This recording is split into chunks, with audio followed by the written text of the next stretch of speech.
What's up, what's up, what's up, what's up? Welcome back. Today we're working on my image to ASCII neural network. So the idea is that we have picture on the left, text on the right, and we want to be able to see like some sort of ASCII-ish representation. I guess UTF-8 is probably more realistic. Like an UTF-8 representation, right? So like if you zoom in on these guys, we see like these are actually like different characters, and we want to see something that looks like approximately correct. And the thought here is that if we look at like just brightness of pixels and we compare like each sample to like how bright the glyph is, it looks a lot shittier than if we try to do something more intelligent, like try to match the shape of the glyph to the shape of what's in the image.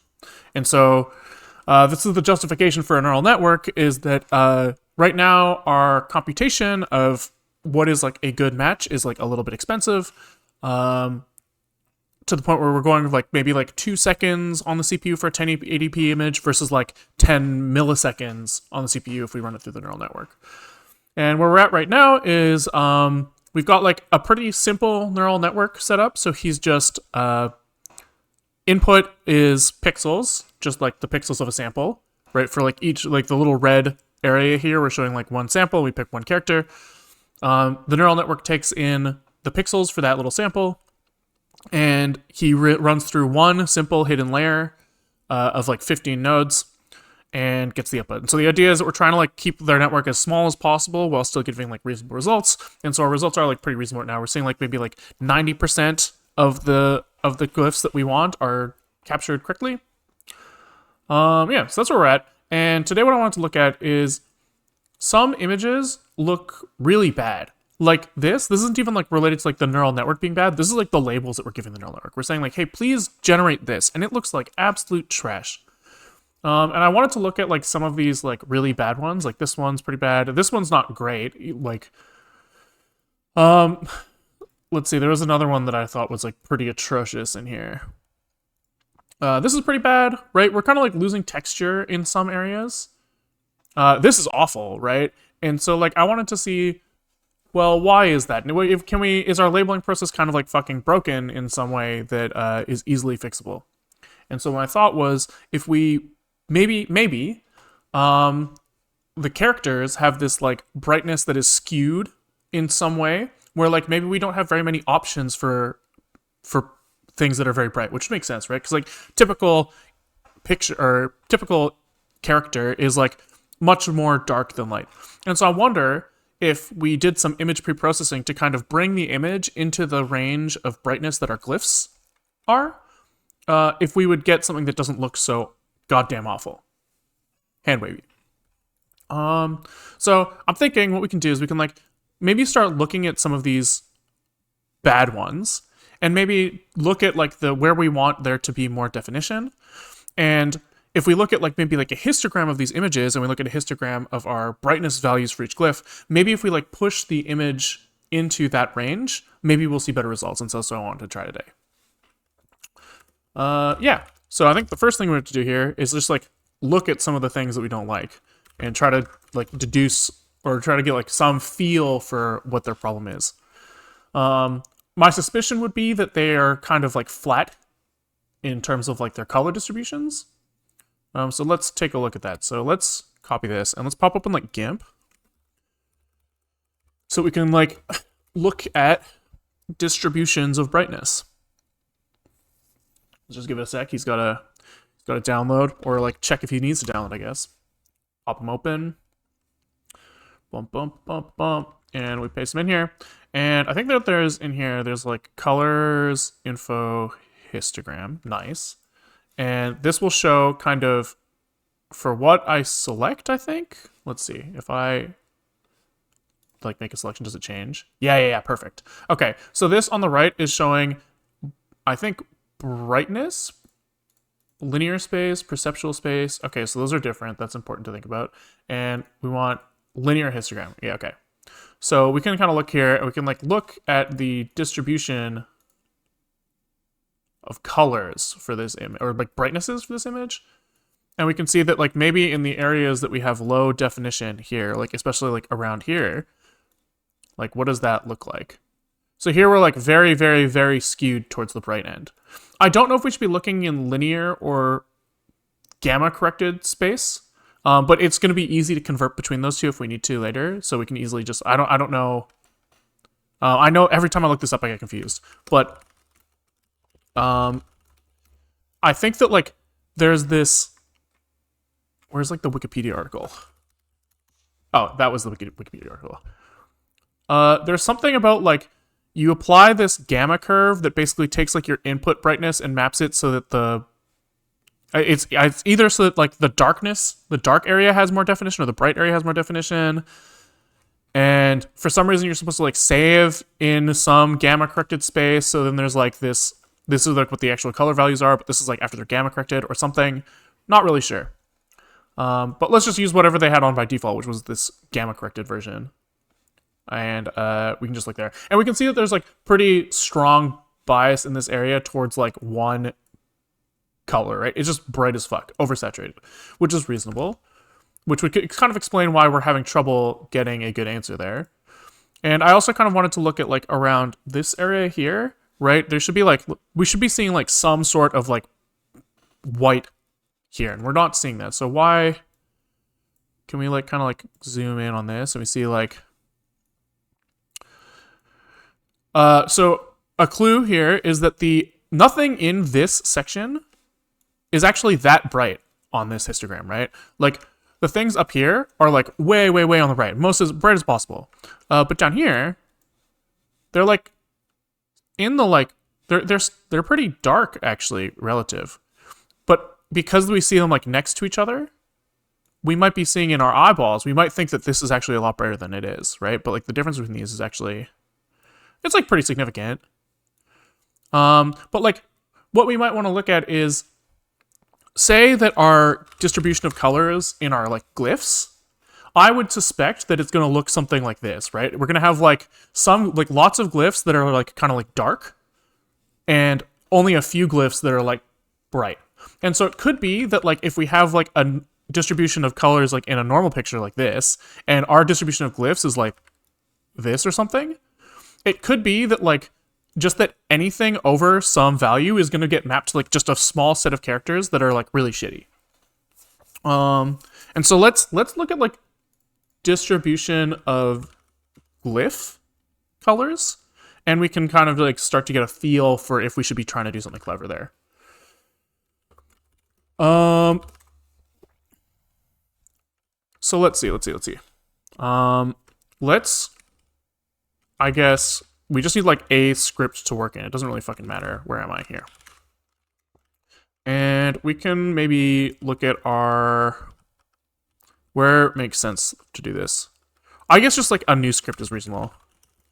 Test, we can just make some scratch code to do what we want to do. So we have some code somewhere to generate our glyph cache, which is basically like, we look at all images or all characters in our font, and we say, please like put these into like a little box for us. And then when we generate these images here on the right, we basically just like take the size of the box, we just like stamp it. We go like, here's a character here, boom, boom, boom, boom, like a typewriter. Which isn't really like quite correct, because that kind of makes an assumption that every single glyph is like the same size. And so we can probably find some in here where they're kind of like running off the edge of the screen a little bit, or running off the edge of like their stamp a little bit. Like you can see this one, there's like a little thing on the top that should probably be a little bigger. The G is running off on the bottom and the top here. But, you know, it's like a good enough approximation for now. So we generate this glyph cache, and we'll generate it on, I don't know, CPU for now, it doesn't really matter. And this should be all we need to look at to figure out what we want. So we can say that the glyph cache, let's like look what this thing is, just to remind ourselves. So we can run Python 3 test py, and this should print us. So we have 1,500 characters that are all rendered into 36 by 22 pixel areas. And we can probably generate a histogram of these by summing up each one and dividing it by like the total number. So then we'll get values between like 0 and 1. The brightest one should be 1, and the darkest one should be 0, and then we can just graph that. I guess even if we didn't do that divide, the histogram would like automatically adjust itself, so we can just do that. So we can just say for each glyph, we're going to take the sum in dimensions 1 and 2, right? So if this is glyph cache of like number of glyphs by width or by height by width, summing in dimensions 1 and 2 will turn it into like number of glyphs to like a score, like the sum. And so we should be able to say glyph cache is equal to glyph cache sum in 1, 2, and we should say maybe like brightness. And then I think we should just be able to pull in like from matplotlib pyplot, maybe import this as plt. And we don't have matplotlib right now, so we'll just quickly pull that guy in. I think it's matplotlib. We exit our shell, we open it again to get our updated dependencies. And while it's doing that, let's look up matplotlib histogram. I could just render one of these myself, but you know, feeling a little lazy today. Don't want to get too distracted. So they have like just a hist function, that takes in a distribution and a number of bins. Perfect. Perfect. So I guess we can just then go back to our test script, nvim test py, and here they say it's just plt.hist is probably, and the distribution is just going to be brightness. Probably will have to be as a numpy thing, and bins, I guess 255, one for each brightness value. Like if we have 255 is the maximum brightness and 0 is the minimum brightness, this will get like rescaled back to that, and that makes sense to me. And then we just write plt show, and hopefully that gives me what I want. We're gonna run the script, not execute it. Python 3 test py. Okay, so that does kind of line up with my initial thought, right? We have some. Let's normalize these. Actually, I want these. I can't really like understand the values. So brightness is going to be divided by the maximum value, which would be if every single pixel in the glyph was maximum brightness, we would see glyph cache dot shape 1 and glyph cache shape by 2. That would be like maximum brightness. And then maybe we multiply this by 255 to get back in like 255 range. Hopefully that makes sense. Good day. Welcome. So these x values are still really fucking big. What the fuck? I expected the x-axis to be in the range of 0 to 255. So I'm missing something. Oh, x. Oh, yeah, okay. What am I missing? Huh. Oh, because it's also each pixel's already in the sorry, I need to divide this by 255 here again. Is that right? No. Glyph cache shape 1. What is the type of this? Print brightness D type. So we look at the what is this thing?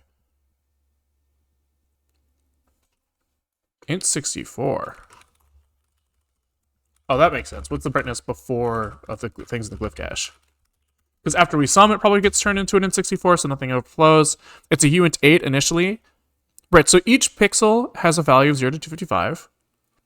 And then the maximum value would be 255 times width times height.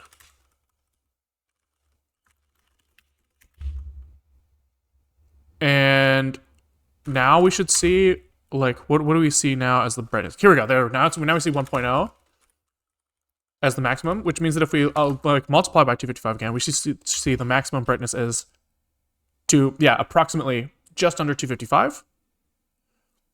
So that makes sense to me. which means that, like, I don't understand why this guy, if I show my graph... Oh, there we go. Okay, this is reasonable. This is what I'm like, this is exactly what I thought. Okay, so 255, we get, like, nothing that's, like, maximum brightness, right?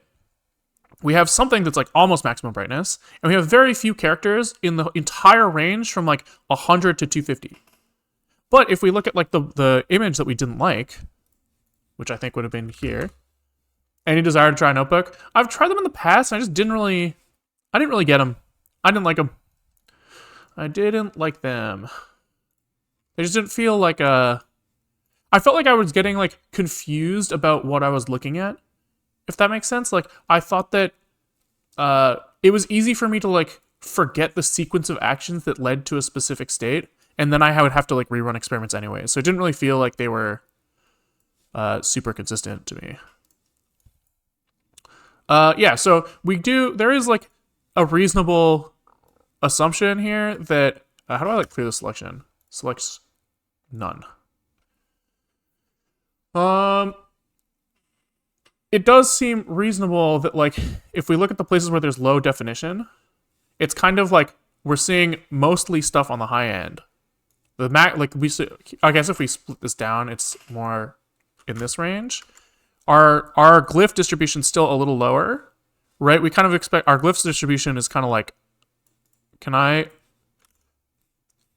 as if this was all squished down. So I wonder if I can just, like, adjust the color of this thing. Colors, can I just, like, manually kind of, how do I do this? Output levels. Oh, I see. The output levels, I can just kind of, whomp. Oh, sorry, let's do this for the whole picture, not just the one area. So say we did this. We just went, whomp, whomp. Everything come down into this range where we know we have more characters to work with. I wonder if that would just result in something that looks more reasonable. So let's just, like, save this somewhere. Export as image to text. And I guess the way that this thing works is it scans a folder. So we'll just make a new folder that's, like, test images, and we'll just save it here. And I think that if we just rerun our visualization thing, let me out. There we go. Visualizations. We can run this on test images. I think everything else is fine.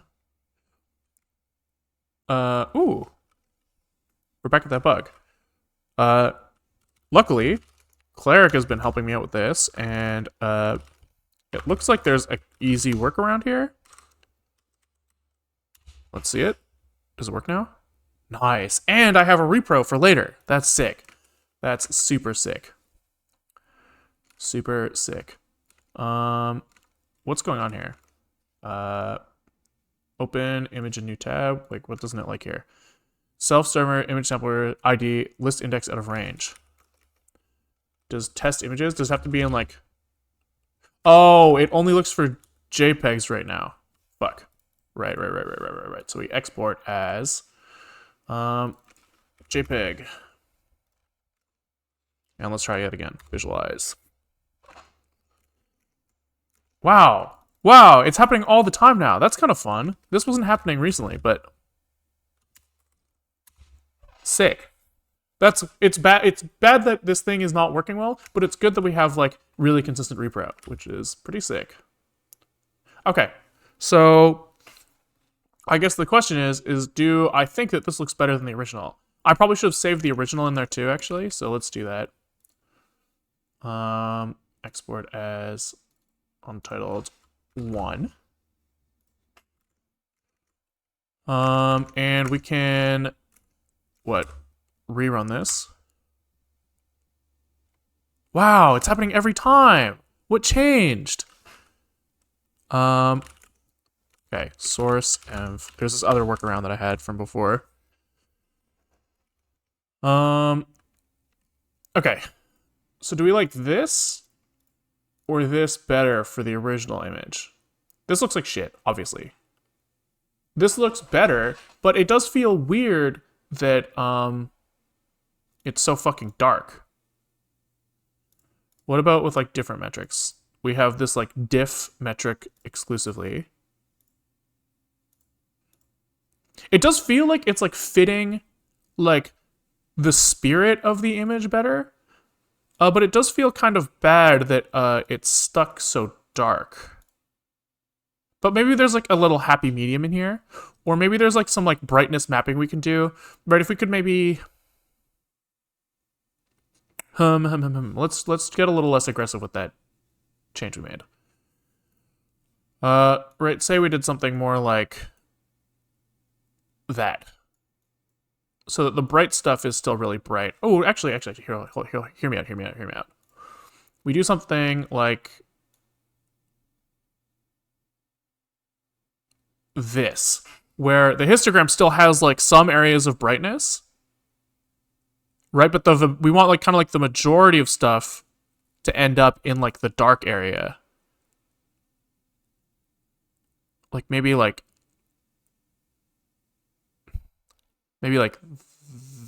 that. That's starting to feel pretty decent to me. I don't know how it compares to the original. But that looks like it might be kind of interesting. Untitled 2.jpg.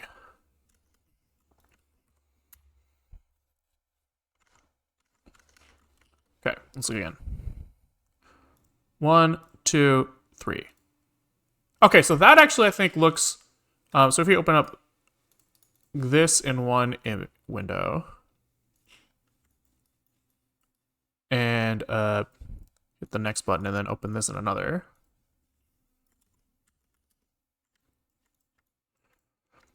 I actually think that's pretty reasonable for... Like, I think that looks a lot better. Even though we like got some areas that are darker. I feel like we haven't sacrificed too much to get much more definition. And so the question is there like a general rule for that, right? What we did there was just like a little bit of like gamma adjustment, kind of, effectively. But there's something that's interesting about like, well, let's look at like another image and we can maybe try to see if we improve other ones as well. Do we get, maybe we'll find like a rule that kind of makes sense. So let's go back to the validation set and let's delete some of this code. Boom. And where were we? Here, refresh. So who else sucked? This guy's not great. Can we just clear this? No. Okay. I want to like, can I close all? That's what I want. Paste a new one. Here we go.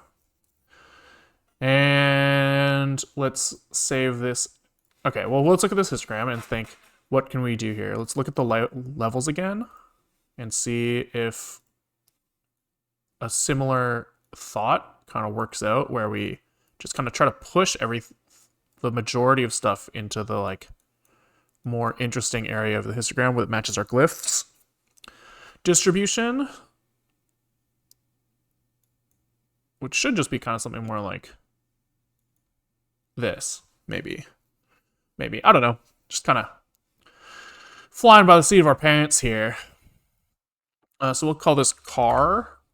And maybe we should call this car 2, actually. Car 2, and save the original as car 1, so we have like a nice little comparison. Export as car. There we go. And we open our visualization script again. Oops, he's already open, actually. What the fuck? There we go. Okay. Oops, we wanted to run this on the other folder, so we had, what was it? Test images. There we go. There we go. Okay, so this was this guy, and then we have the car here. And this is original. I guess I don't really feel like that's much better. I guess we do see some sort of like definition of the tires, but not as much as I would have hoped. Let's see again. There's also a good chance that like our metric for success needs to be updated as well, but maybe I guess let's see what is this guy, what do these look like? So if we do colors, curves, and try to like kind of push all of these guys down, it's gonna look something like that. Okay. Which I think is actually similar to what we had before. But sure. I guess maybe you might also want some sort of like contrast enhancement on stuff, right? You could maybe argue that like these things in the background, even if they're getting pushed into where we have like more characters to work with, they might also need more contrast before they are like looked at seriously. Export as car 3. Okay. And then we restart the script. Boom, boom. And let's look at it again.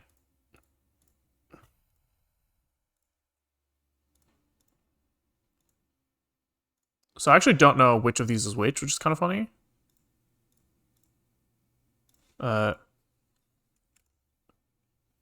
Since most characters consist of lines, it's no wonder that the image will probably be darker. Yeah, I agree. It would be nice to like somehow preserve brightness as well as accuracy, but I do feel like that is like, let's open the original again, like just so that we can like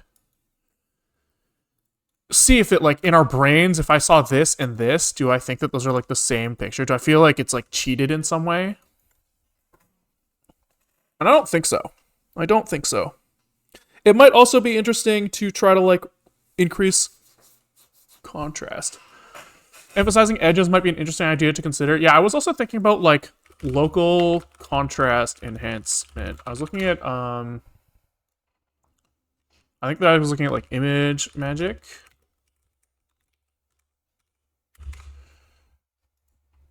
And they have this like algorithm that essentially like breaks the image into like smaller chunks and then increases contrast within those chunks, which might result in something like more interesting than doing like global contrast enhancement. Can we like look at this guy again actually and just see colors? Does GIMP have something like that inside there? Brightness and contrast. We can like increase like global contrast to try to emphasize edges.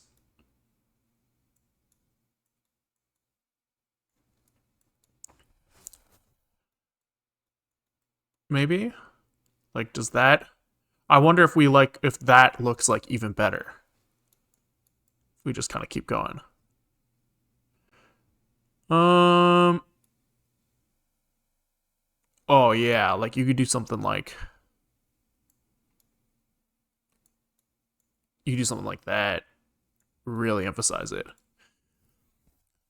Export as car 4. Let's see. So let's restart and look again. And look again. There we go. So here now we can actually see the tires in some cases, which is pretty interesting. And I wanted to see like it's like if we did like local contrast enhancement, maybe like you could make it so that the wheels really pop in their like individual segments, but as a whole the image doesn't look as fucky. So let's look at that image magic thing. CLAHE. Okay. So we can go into our test images and we can say what is it? Convert. Oh, I probably have to install image magic.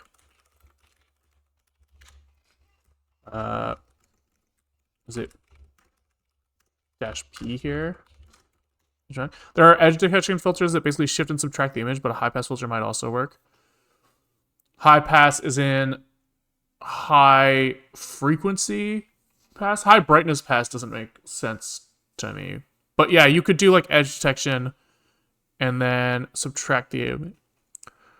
I understand like the concept of using edge detection there. And then I guess you use the edges to like segment the image in some way, and then do like you like increase the difference. So you're basically talking about like sharpening, right? Wikipedia sharpening. That's obviously not what I wanted. Sharpening filter. Wikipedia. I'm pretty sure unsharp masking might be what I'm thinking about. Yeah. You're talking about essentially this, right? Where you find the edges and then you use those edges as a way to like increase the differences, but like by masking that section, essentially. Emphasizing edges might be these characters falling edges. Yeah. That seems like very possible. Okay, before we get there, I did want to look at this local contrast thing. So magic car.jpg Klahi. And what are these parameters? They're width by height, number of bins, clip limit. Okay, so the image is divided into tiles of width and height pixels. The tile size should be larger than the size of the features to be preserved. Respect the aspect ratio of the image. Number of bins is the number of histogram bins per tile. Okay, sure. So each tile, they're splitting up like brightnesses into like some bins. Then what? Clip limit is the contrast limit for localized changes of contrast. A clip limit of 2 to 3 is a good starting place. So I guess they like take the histogram and just stretch it out, and then only make sure that they lose a couple things. So if you have like your histogram like this, they're basically saying like, okay, so we have one bin like here and one bin like here, and if we like kind of stretch this out to like improve contrast, we're gonna make something that like gets like more stretched out like this, and we're allowing like some amount of clipping, so you lose this stuff, but the overall shape of the overall color gets stronger, I guess. For large values, this will let histogram equalization do whatever it wants to do. It results in maximal local contrast. Value 1 will result in the original image. Okay. Note that if the number of bins at the clip limit are omitted, they default to 120 and no clipping. Okay. Sure. So we want to break this guy up into, let's say, pretty small segments, like maybe like 12.5% by 12.5%. Or 12.5 by 12.5%, I guess is how they're saying to do it. Then, let's say that you have like 255 bins, and we have a clip limit of like 3. And do we have to then like set this as like an output somewhere? Yeah, so car 5. So what does that look like? Dolphin here. This is how I get my file manager. Nice. Except I wanted this to be in the background. All right. Oh, okay. Okay, that is kind of what I wanted, actually. Like, more definition on everything without sacrificing, like, brightness. That's pretty interesting. Okay, let's try with, like, with more clipping. So we up this, like, 5, and we say this is car 6. Let's go. Oh, yeah, that's sick. Okay, let's try running on that and see what happens. Does it look better? It might. We might still have the problem where it's too bright in general, and we actually want to bias our whole image towards darker. Yeah, we can still see that, like, it's still too bright. We're still using like these just massive gray blocks, and we're not getting any definition. So maybe we also want to like adjust brightness as well, just as a whole. So maybe we can go back to here, and we can go image magic, and there's probably a brightness filter on here too. Image magic brightness. Command line options. brightness. Yeah, so we can just probably say brightness, contrast, and then subtract something. Brightness equals 0. So we can like subtract brightness, I guess. So we can say brightness, contrast, -50. And let's just see what that does. Do I have my file manager still here? I do. And that's pretty dark. So let's kind of do -25 there. That looks better. But let's maybe do like a -50 as well, just to see. Okay.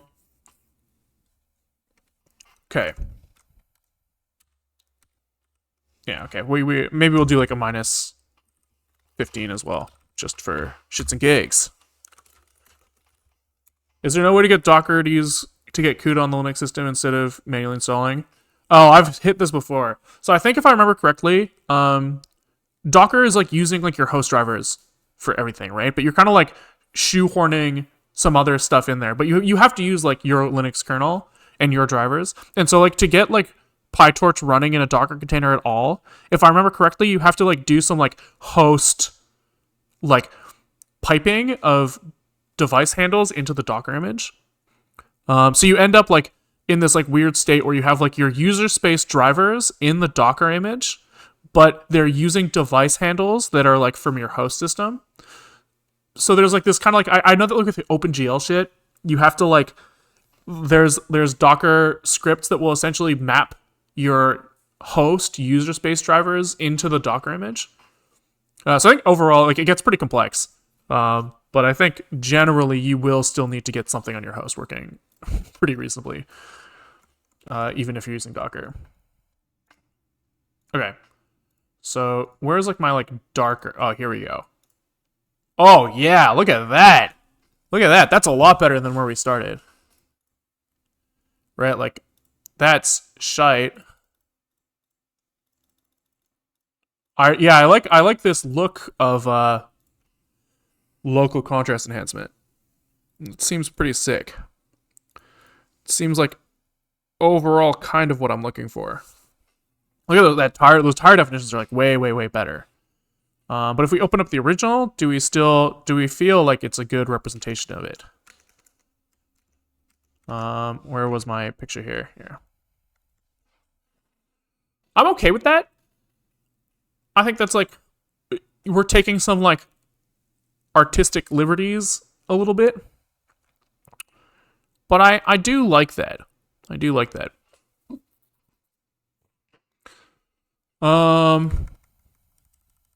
Okay, so what are they doing here? We've decreased brightness.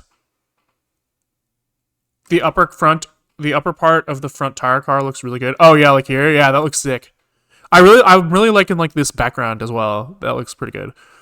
Okay, let's maybe look at another one of those images that we hated, and let's try to give like the same treatment actually to this guy. So Untitled 1, we'll say.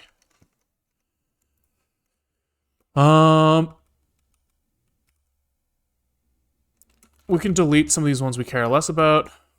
RM. And then we can say magic Untitled 1. Oh, fuck. Not car9, not car9, not car. Fuck. I think I overwrote something that I cared about, but that's okay. So we said we can call this, I don't know, building. We'll just call it building. Fuck it. Fuck it. Oh, yeah. That I can already, I've got high hopes for that. And probably I should stop using this like visualizer because it's slow.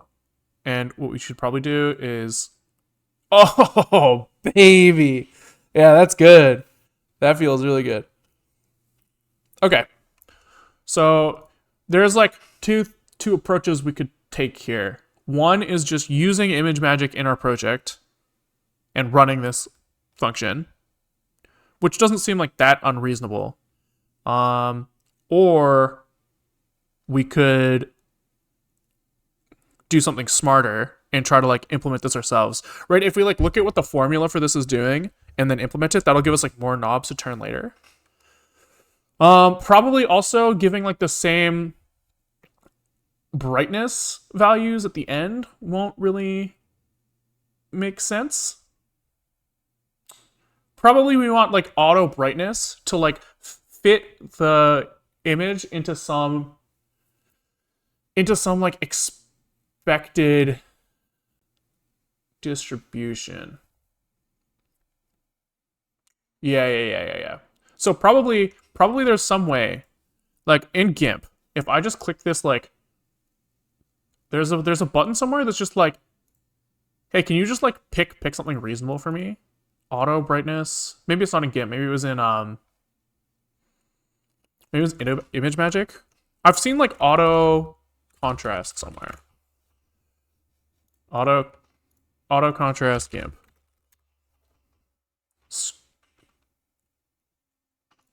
Auto submenu. Colors auto. Yeah. Colors auto. Stretch equalize. What's that do? Can we just like open like a normal picture? Untitled one. Let's open this guy. And if I go to colors, auto equalize, what does that do?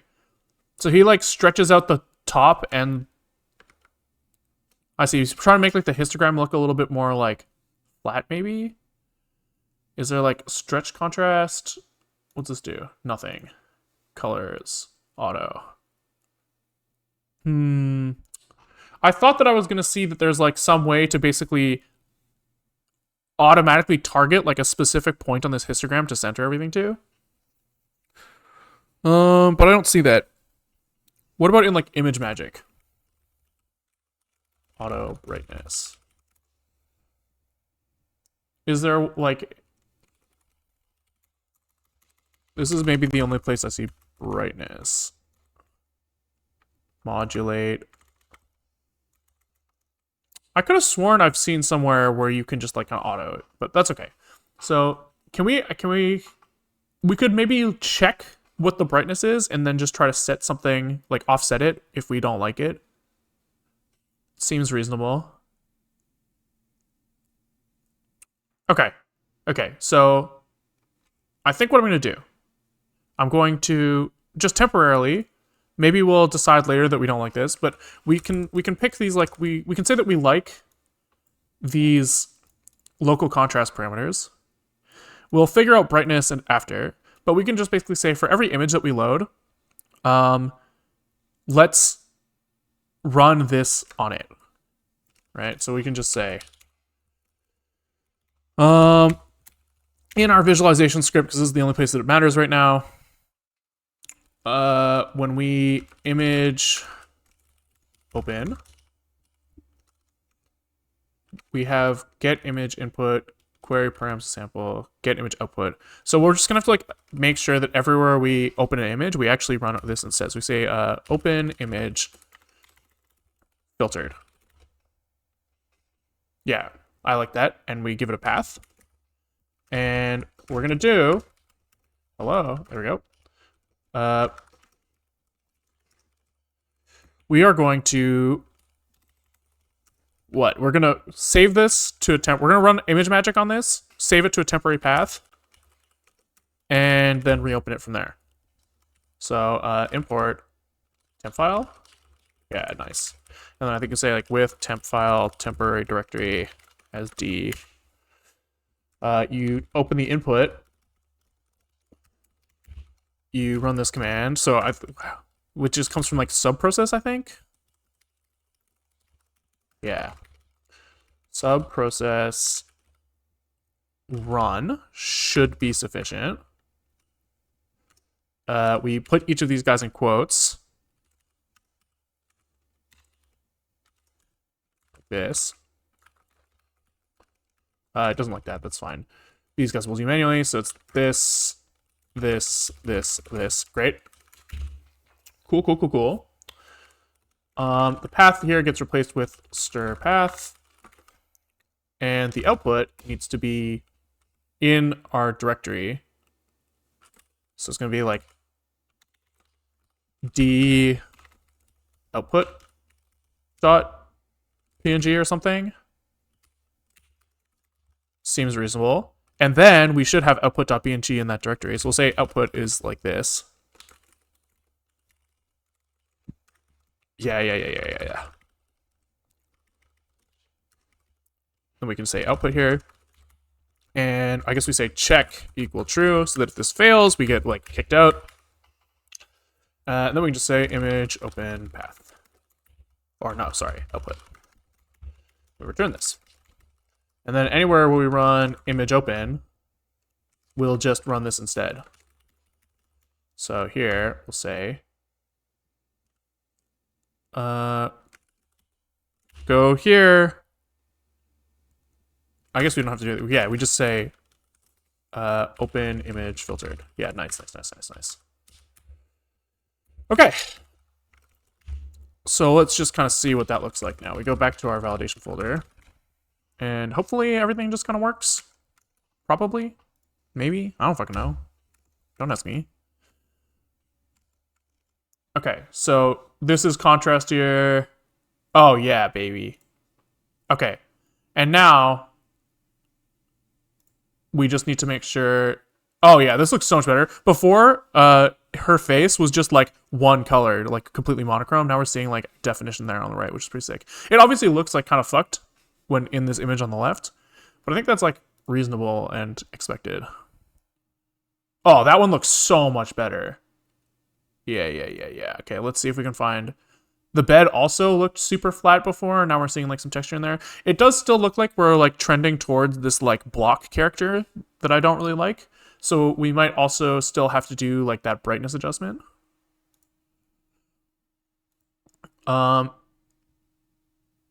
Yeah, this is still a little. So what happens if we just also just hard reduce brightness here? Like before we were just doing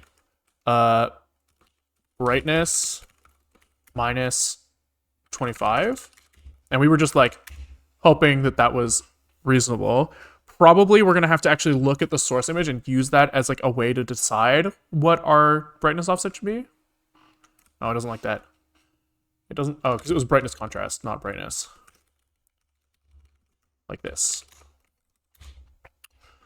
Like this. Oh, he still doesn't like that. What's he complaining about?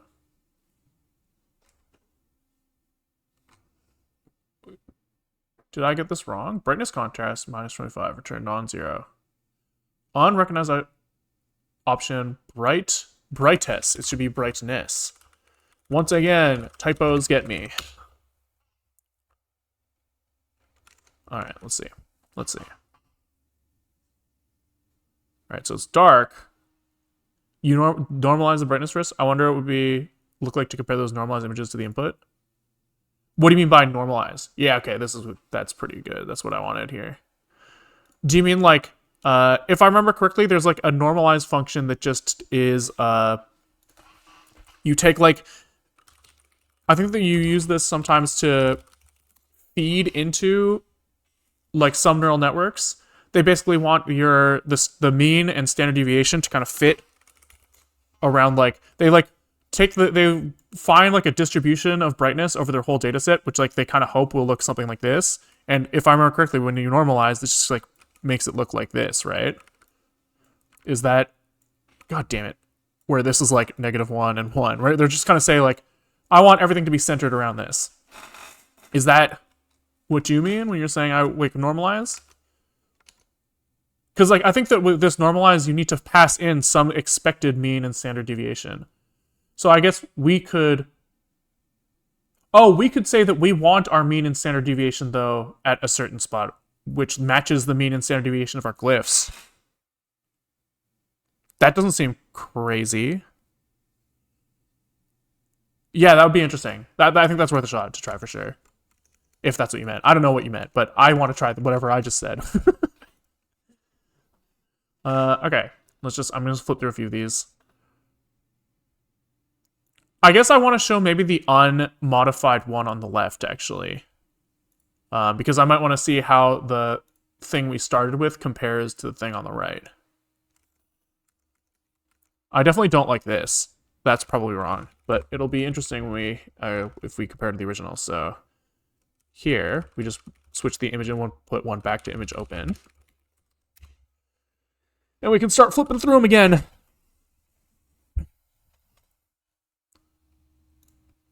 Okay, that's fine. This does feel like it does feel dark, which it's maybe we're maybe going a little too extreme with the like automatic brightness thing. So, but I do want to try doing a that like normalize thing, which is essentially, if I remember correctly, the math behind the normalize is just they subtract so that the mean's at 0, multiply so that the standard deviation is like some expected value, and then shift to the right so that the mean is like wherever the mean is supposed to be. But we can double check that. Here, is there like, where do they just, somewhere they just say the math. I want to click in it. I want to click it. Fine, we will just jump there in our code. In the code.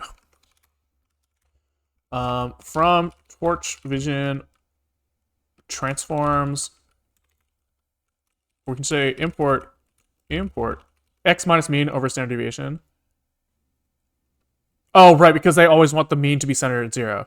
So I would just add back mean after if I want, like, if I want like mean to new mean, right? So they're doing x minus mean over std to make their standard deviation 1, and I want mean to go to new mean. I would do x minus mean over std plus mean 2. And then multiply the standard deviation in the inverse transform.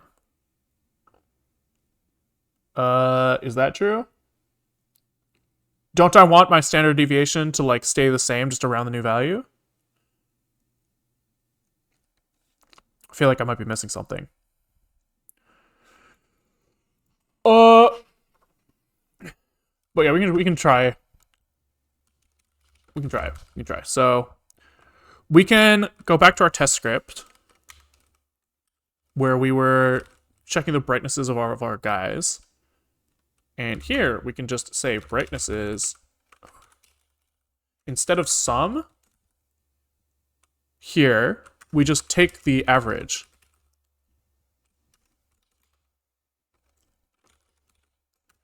Of all pixels in our whole glyph cache. Is that true? No, that's not true. I want to take the average. I do still want to sum them actually, and say I have a brightness value for each character, and I want to get the distribution of those brightnesses. Okay, yeah. So I say brightness dot mean, and I think that this should return a mean and a standard deviation.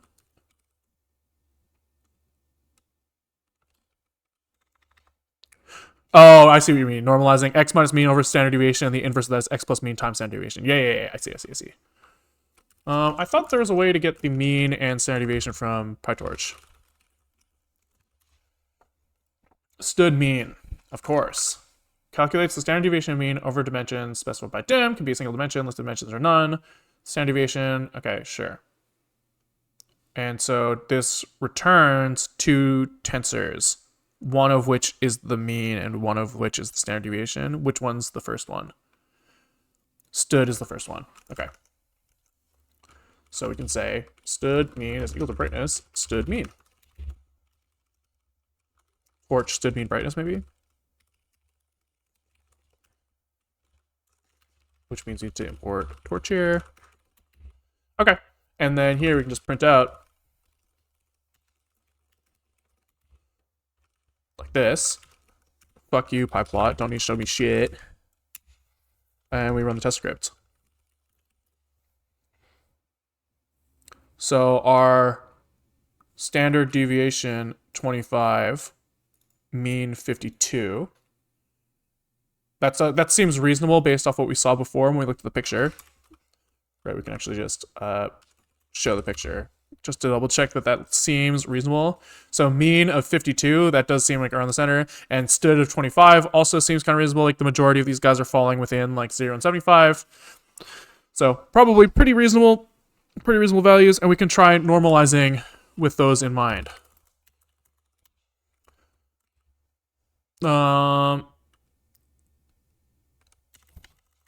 So what do we do there? I guess usually you take, when you're normalizing, you want like the mean of your whole data set, and you say that that's going to go to 0. But we can maybe just assume that the mean of our data set is halfway between dark and bright.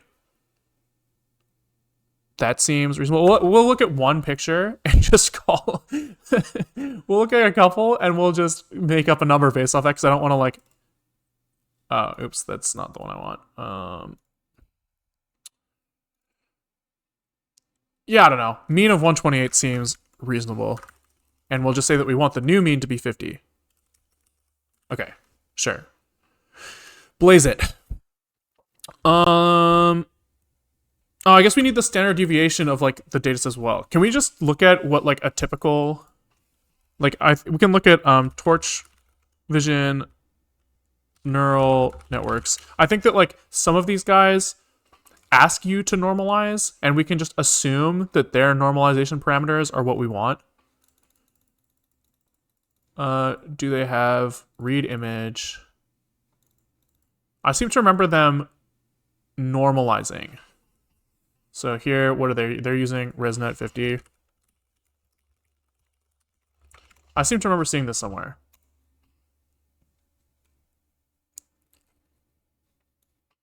Okay, so they say mean of half-ish, not quite, 0.48, standard deviation of 0.22. So I guess we can just kind of convert those numbers to 255 and see. That's not a calculator. What am I doing? So 0.45 times 255 is 115, and 0.22 times 255 is 56. Sure. So we'll just use those numbers. Fuck it. Fuck it. So here we can say, somewhere, when we open our image, we can not do this brightness stuff. And we want to try just normalizing it ourselves. So we can say, here's our image.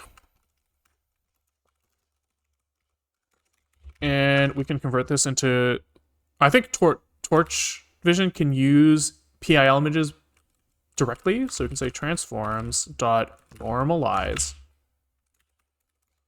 And what are the parameters here? The tensor, mean, and the std. So image, what do we say the mean was? Like 114. And standard deviation of like 56. Okay. New image to go this. And then we want to set our own mean. So we're going to do new image is going to be increase the mean of this normalized image is going to be at 0. So we can set it to like 50. I think is what we saw. 50-ish. And then multiply this whole thing so that this, oh, we need to multiply the standard deviation first, I think.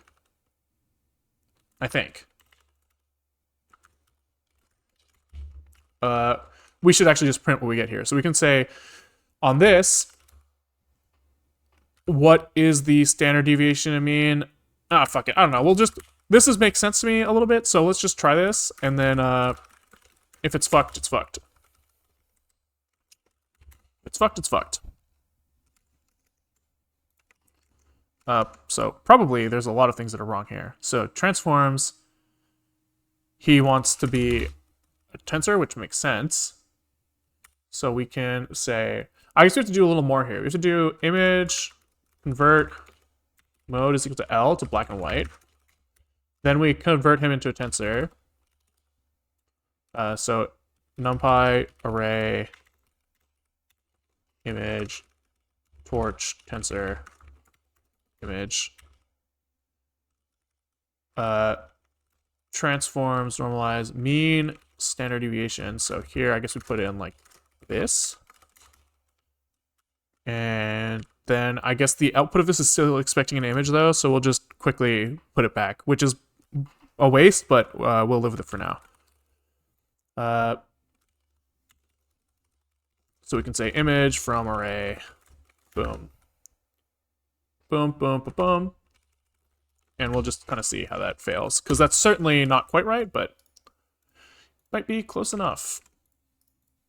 And probably we want to apply this to the input image as well, because we want to see what it looks like. Because if it looks absolutely fucked, it's not worth doing. All right, refresh. Certainly, okay. Input tensor should be a float tensor, got uint8. Okay, so we convert this somewhere. We say to torch float 32.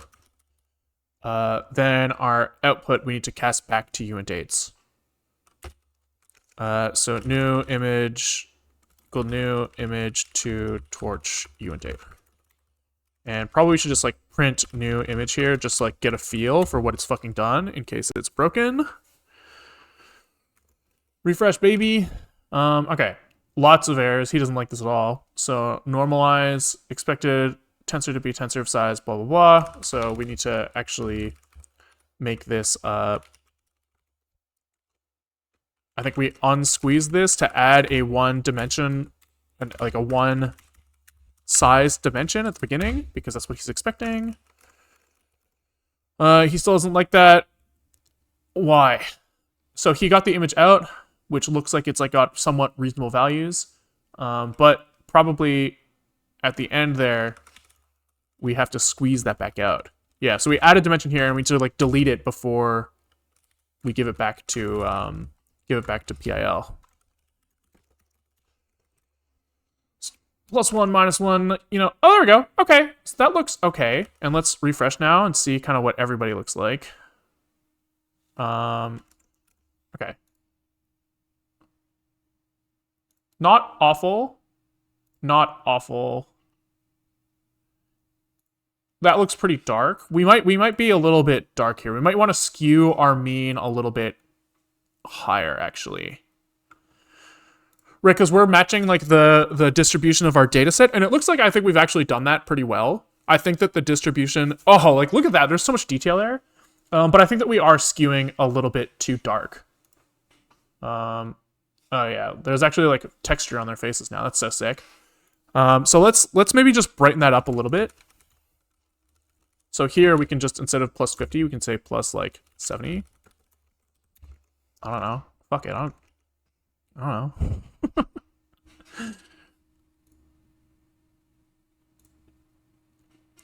Yeah. I don't know what we've really done. Her face is starting to look a little bad again. I guess arguably for going brighter, we should stretch the standard deviation a little bit more as well. Because we still want like the dark stuff to stay dark. Like, can we just say new standard deviation's like 70 or something? Like, fuck it. Oh, geez. Hello, nice ASCII images. Well, this one's not very nice. But we're wrapping around, so we actually probably have to like clamp this stuff too. So can you say like new image dot clamp 0 255 or something, just to make sure that we're not clipping. Maybe. There we go. All right. That's definitely a lot better. That's a lot better than we were seeing before. Jeez. Let's keep skimming.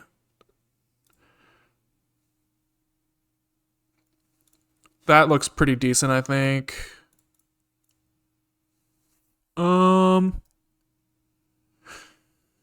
It's unfortunate that the it's expensive, so these are taking a long time to load now. Oh, that looks so good. The face is a little bit washed out. I could see an argument maybe for not brightening so much, but overall maybe okay. What is the image pixel to ASCII character pixel ratio?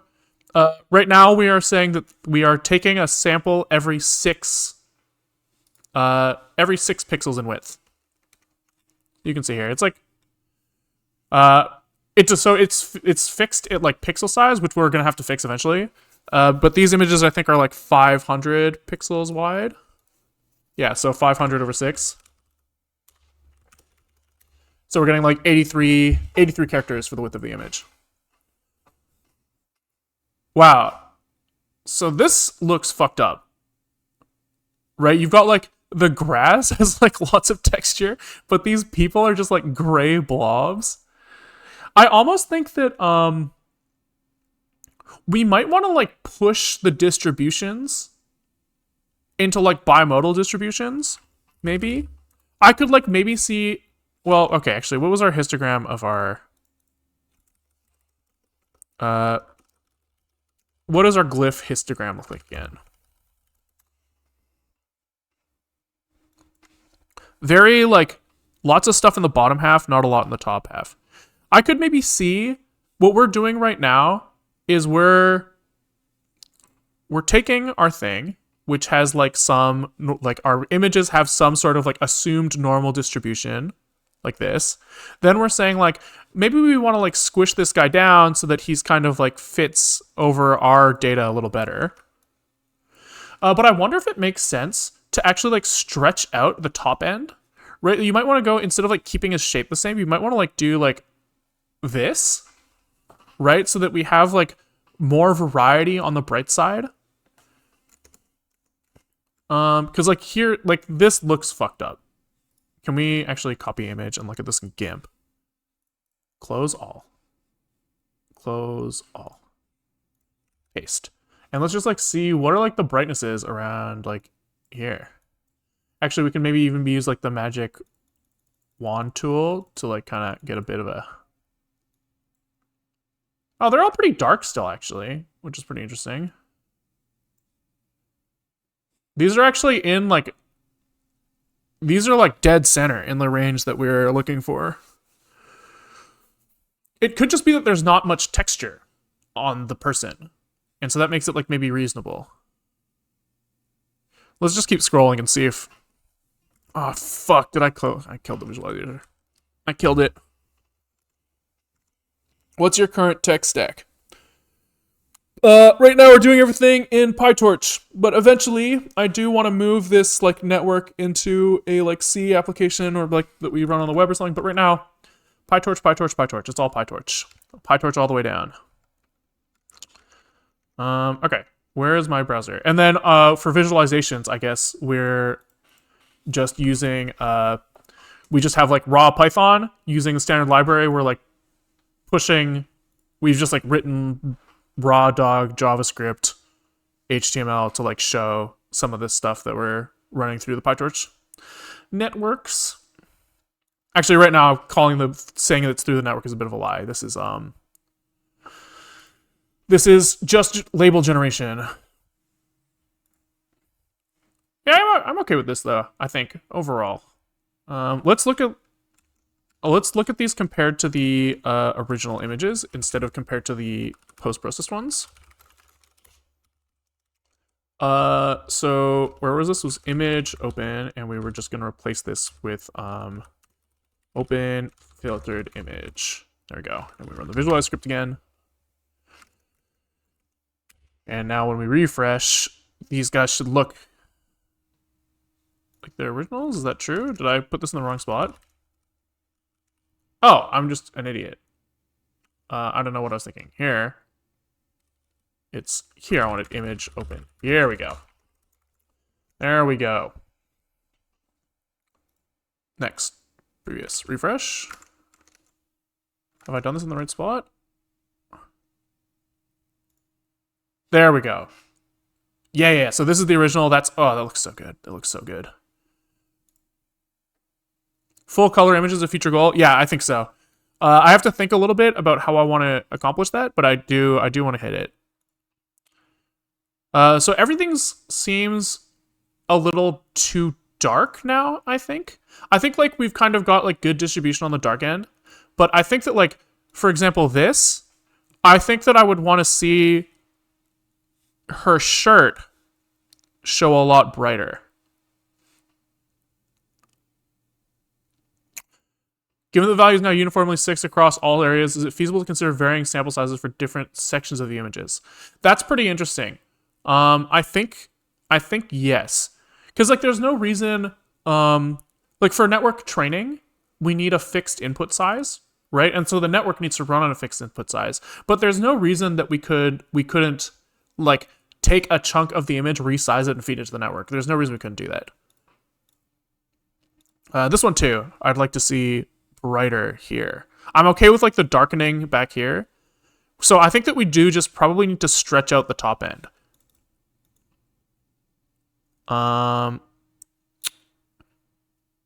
Yeah, here we could do the same. Here we could do the same. Which is interesting. Interesting. So it's almost like we want like, what does that function look like? A function that takes input here and maps to output here. I guess you want like 2 linear sections maybe you could get away with, where you say like as we increase here, there's like some threshold point where we start stretching things out by a lot.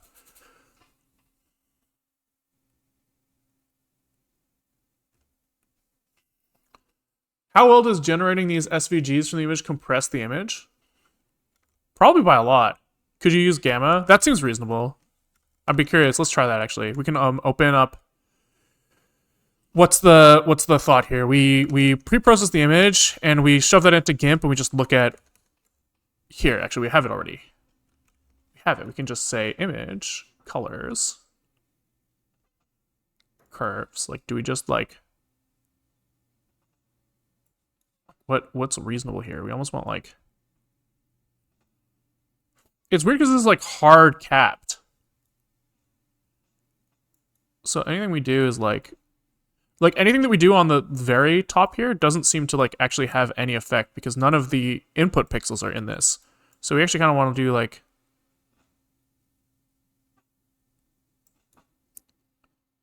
you almost want like something like this, right? Where like you keep the same input to output here, and then you just like boost the fuck out of it here.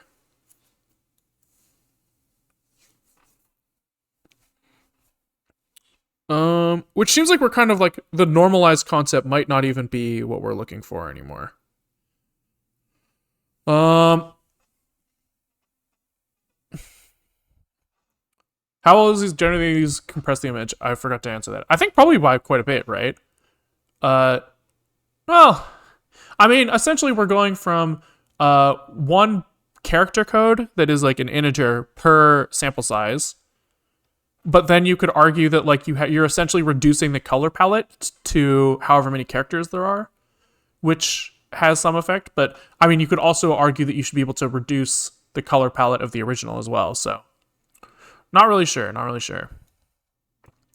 I do like something like that though. That seems to look okay. And so what is that function? I think this is essentially you could break this up into 2 linear components. We just have to figure out where,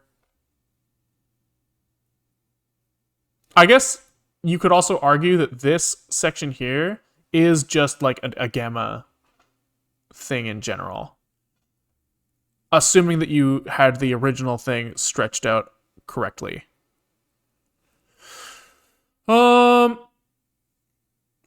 Okay. Can you like maybe like colors equalize and then color gamma? Basically just go like this. And I think that's essentially the same as what we did before. Oopsies. Cancel. Colors. Shit. Where was I? Levels, curves. I guess equalize is kind of assuming though that your picture is like the whole world, which is not really true. We could try. I wonder if we just ignored the concept of like images being bright or dark. The local brightness thing is making the grass around the person darker. Oh, that's a good point.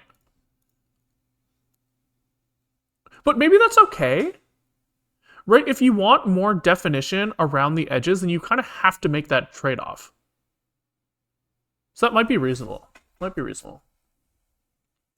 Okay, let's try writing some code. So basically what we're saying is we are assuming right now that like distribution of images has mean brightness of 114 based off some other data set. But we can assume that that's like approximately right for now. What we're doing here is we have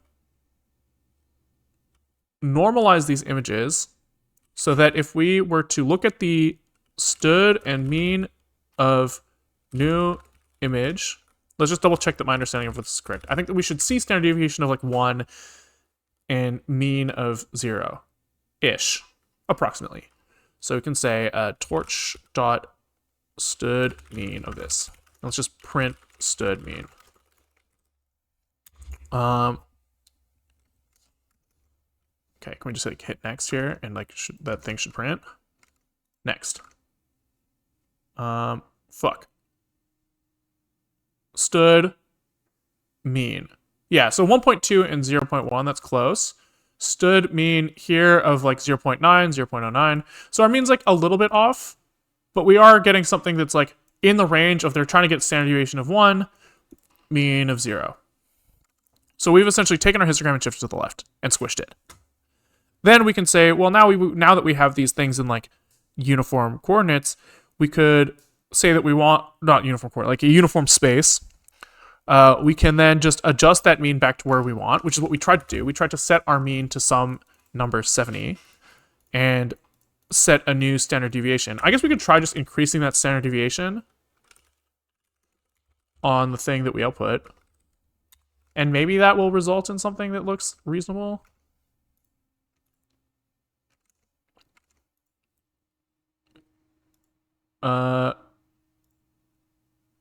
Shit, I want to show this on both. Hey, thanks for the raid. Appreciate it. Okay. So here we want to show our like fucked up image. So somewhere. Here, get image input. Open filtered image. For those of you coming in with the braid, we're working on essentially we have like an image to text neural network here. So left is image, right is text. If we look closely at the thing, we can see that these are actually made up of a bunch of ASCII characters, or not ASCII, UTF-8. And we're basically trying to adjust our input images so that the thing on the right like kind of looks more reasonable by some metric of reasonable. Okay, so where were we? We were looking at like that house. We should probably like keep those. Oh, here we have this one. Nice, we have it saved. So now her hat is still brighter, but maybe not as bright as I would have liked to see.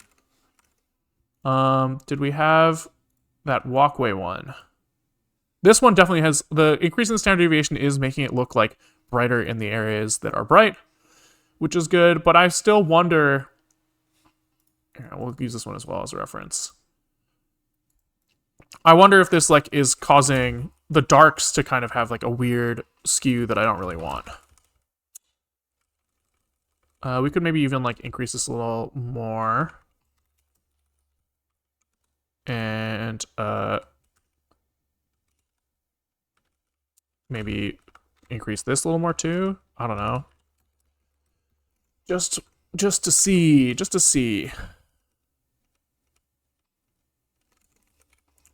Maybe even more. 100. Okay, so here we're basically saying that we're going from standard deviation of mean of 114.56 to 160. And maybe we even want this to be higher. 70? Alright, let's look at this one again. Ow, it's blinding. Oh, they're so bright. What about this one? Okay, and then if we look at the generated labels that come out of that, Like, how does this look?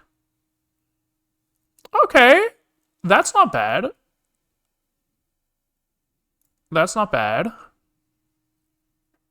That's not awful. And let's go back to the car, wherever that was. Can I just refresh the page, actually?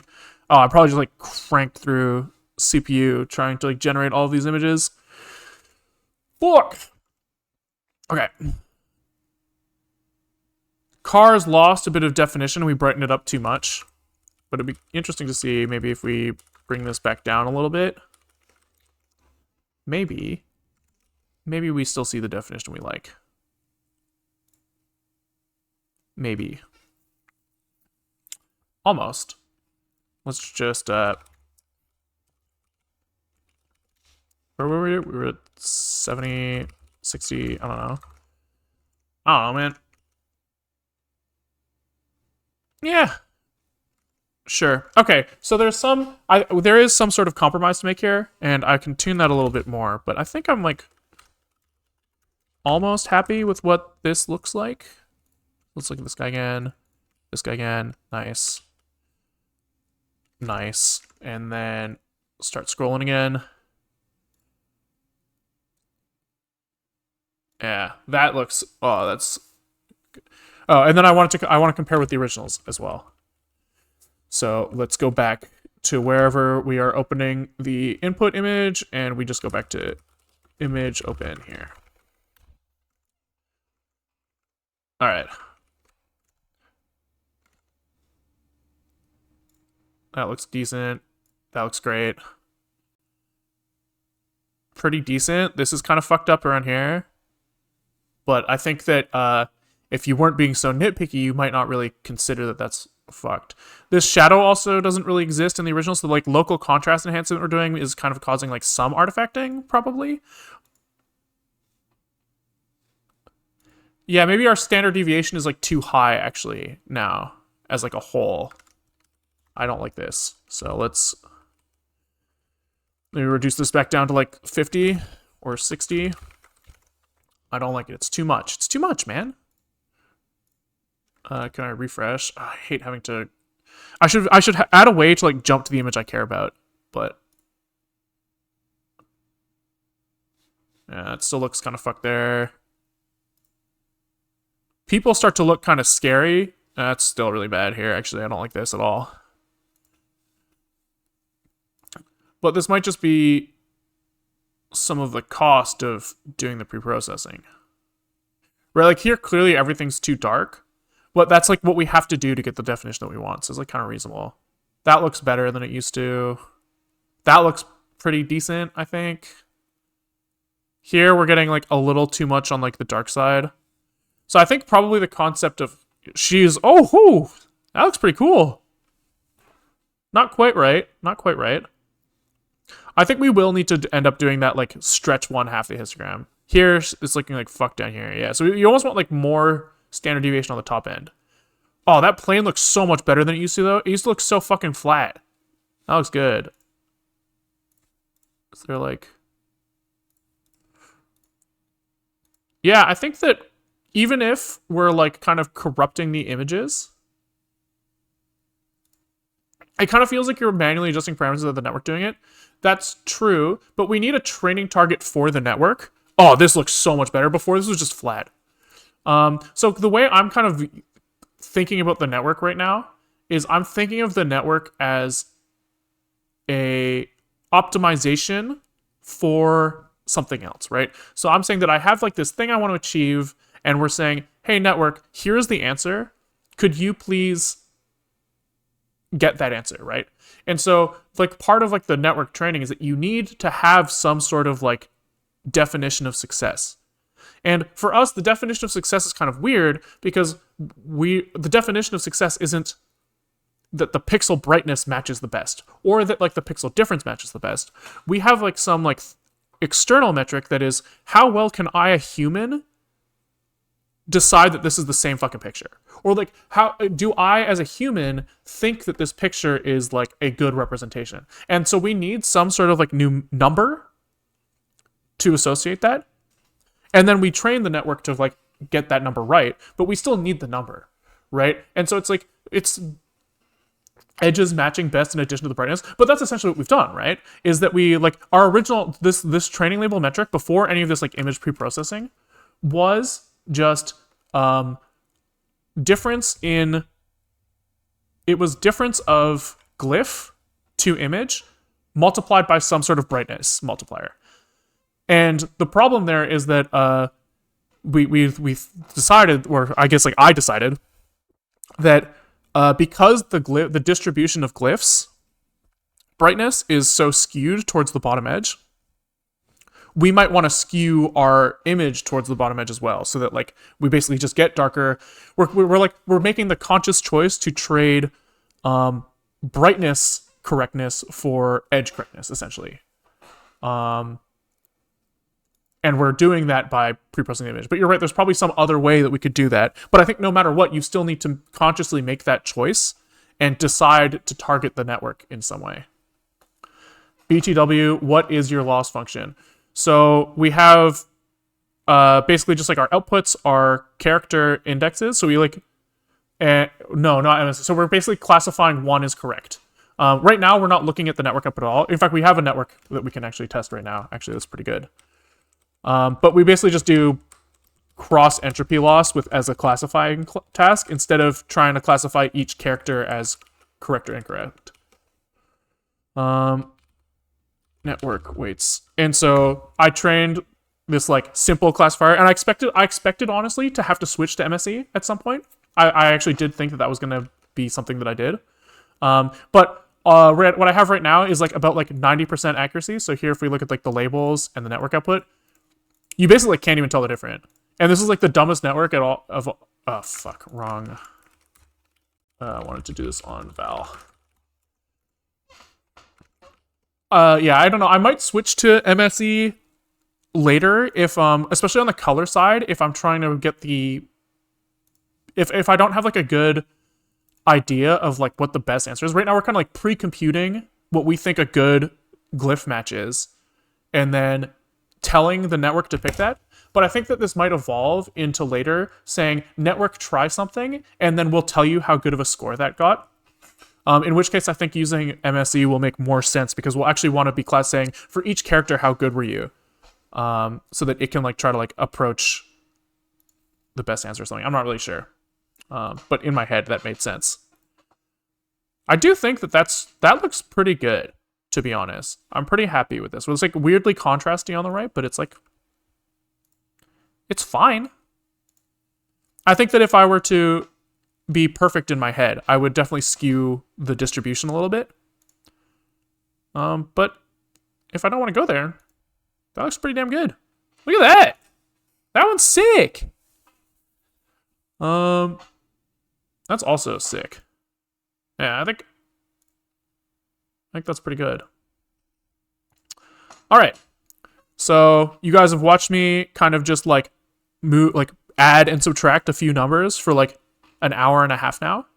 I think we're kind of at the point. Oh god, that's so good. So I'm distracting myself. I think we're kind of at the point now where I'm happy with this. And what's cool is that we're actually running this through the neural network now, and so that seems to be producing like pretty reasonable results. So I'm not really sure what I want to do next. I have to think about it a little bit. So I'm not sure if I'll stream tomorrow. I'll stream tomorrow if I have like a decision on what I want to move forward on. But otherwise, thanks for watching, guys. If you like what you saw, I stream most days at around 1 or 2 o'clock Pacific time for around 1 or 2 hours. If you don't catch stream, the VODs go up to YouTube, and there's a YouTube link in the Twitch description. If you are watching on YouTube and you want to come contribute, say hi, whatever, ask questions, there's a Twitch link in the YouTube description. Code for this will eventually end up on GitHub in some way, so there's a GitHub project for this guy who's slowly catching up to where we've been on stream. We've gotten to the point where we're almost there. There's a couple commits that I'm sitting on that have to be a little cleaned up, but otherwise, yeah, that's all. There's a Discord as well if you guys want to come chat when I'm not streaming. I'll try to answer anything that goes up in there, but otherwise, yeah, that's all. Thanks. Catch you on the next one. Bye!